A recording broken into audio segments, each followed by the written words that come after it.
তুমি রাজশাহী সূর্যমুখী হোটেলে গেছিলা?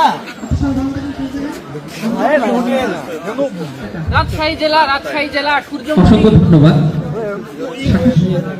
আরে তুমি মিয়া খলিফার স্বামী না?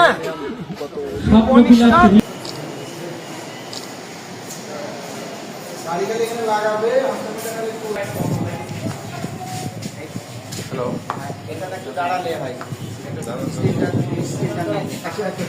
আপনি কি যাবেন? আপনি যাবেন? না না, কিসের থেকে সব ওঠান, গাড়িতে ওঠান। বাবু এক বেল ছিল না? আবার নামার ড্রাইভারের ফোনও বন্ধ, তার নাম্বারও বন্ধ।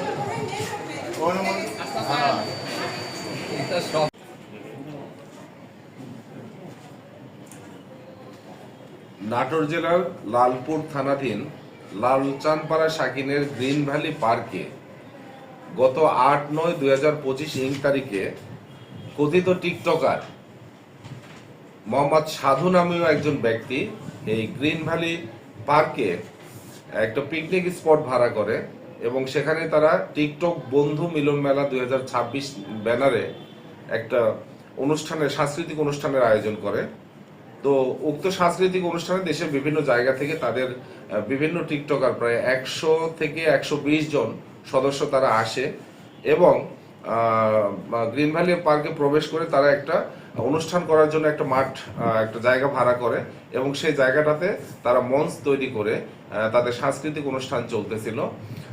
তো ওই 8/9/2025 তারিখ দুপুর 2:30 থেকে 3টার মধ্যে তাদের অনুষ্ঠান চলাকালীন সময়ে পাশ দিয়ে রূপপুর পারমাণবিক প্রকল্পে কর্মরত 2 জন বিদেশি নাগরিক তারাও পার্কে আসে এবং তাদের অনুষ্ঠান স্থলের পাশ দিয়ে তারা যাওয়ার সময় কথিত প্রায় 8-9 জনের একটা টিম আর কি, টিকটকার টিম, তারা তাদেরকে পথ রোধ করে বা গতি রোধ করে তাদের সাথে বিভিন্ন অশালীন মন্তব্য এবং অশালীন আচরণ করে এবং তাদেরকে এক ধরনের হেনস্থার মধ্যে ফেলে, যেটা পরবর্তীতে 9 তারিখ সকাল 10টায় আমিনুল ইসলাম নামে একটা আইডি থেকে, আমিনুল খান নামে একটা আইডি থেকে সেটা আপলোড করা হয় এবং মুহূর্তের মধ্যে সেটা সোশ্যাল মিডিয়ায় ভাইরাল হয়ে যায় এবং এই বিষয়টা প্রচুর একটা সমালোচনার জন্ম দেয় এবং তার থেকে উক্ত পার্কের কর্তৃপক্ষের মধ্যে পার্কের ম্যানেজার বাদী হয়ে আমাদের একটা মামলা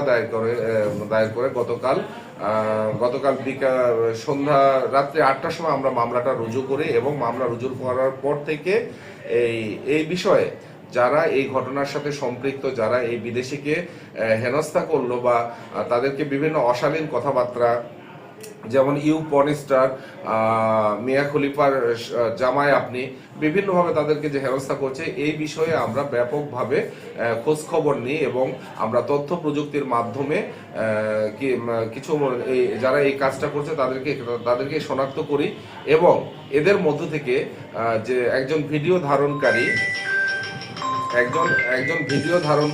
এদের মধ্যে থেকে একজন ভিডিও ধারণকারী এবং ভিডিও ফার্স্ট আপলোডকারী আমিনুল ইসলাম, তাকে আমরা আমিনুল ইসলাম এবং তার সহযোগী উক্ত জায়গায় উপস্থিত ছিল, তাদের সহযোগী একজনকে নাটোর লালপুর থানা পুলিশের একটা চৌকস টিম এবং রাজশাহী জেলা পুলিশের একাধিক টিম কাজ করে তাদেরকে আমরা 2 জনকে আমরা গ্রেপ্তার করে আনি এবং পরবর্তীতে আরো এই ঘটনার সাথে যারা মূল যে কথা বলতেছিল তাকে সহ আমরা বেশ কয়েকজনকে শনাক্ত করছি, তাদের গ্রেপ্তারের প্রচেষ্টা অব্যাহত আছে।